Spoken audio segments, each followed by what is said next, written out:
নমস্কাৰ বন্ধুসকল, নতুন এটা ভিডিঅ'লৈ মই আহিছোঁ বহুত দিনৰ মূৰত।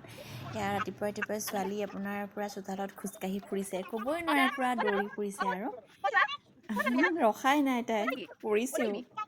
তাৰপিছতে আজি ভাবিলোঁ বহুত ভিডিঅ' এটা ষ্টাৰ্ট কৰোঁ। তাৰ বাবে আজি কাঁচকল দুটা লৈ লৈছোঁ। ভাবিলোঁ কাঁচকল আজি ফ্ৰাই কৰি খাওঁ। গোল গোলকৈ কাটি মিহিকৈ কাটিলে খাই ভাল লাগে, সেইকাৰণে বাকলিখিনি ধুনীয়াকৈ গুচাই ল'লোঁ। গুচাই পেলাই এনেকৈ আপোনাৰ গোল গোলকৈ কাটি ল'লোঁ। কাটি লৈ পেলাই এয়া মাছ আছিলে, মাছ লৈছিলোঁ, মাছখিনিও বোলো ভাজি লওঁ। এনেকৈ কাটি লৈ পেলাই আপোনাৰ ফ্ৰাই কৰা হ'ল।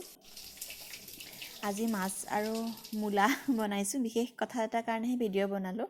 মই নতুনকৈ আপোনাৰ ভাবিছোঁ কেকৰ বিজনেছটো ষ্টাৰ্ট কৰোঁ ঘৰতে। এয়া দাদাই বনাই দিছিলে মোক পোষ্টাৰখন। বৰ্তমান মই জামুগুৰিত থাকোঁ যিহেতু, সেইকাৰণে জামুগুৰিতে পোষ্টাৰখন মানুহজনে মোক লগাই দিছে। সেয়া বাঁহ এডালতে খুটি পেলাই পোষ্টাৰখন লগাই লৈছোঁ। তলকাবাৰীত ঘৰ।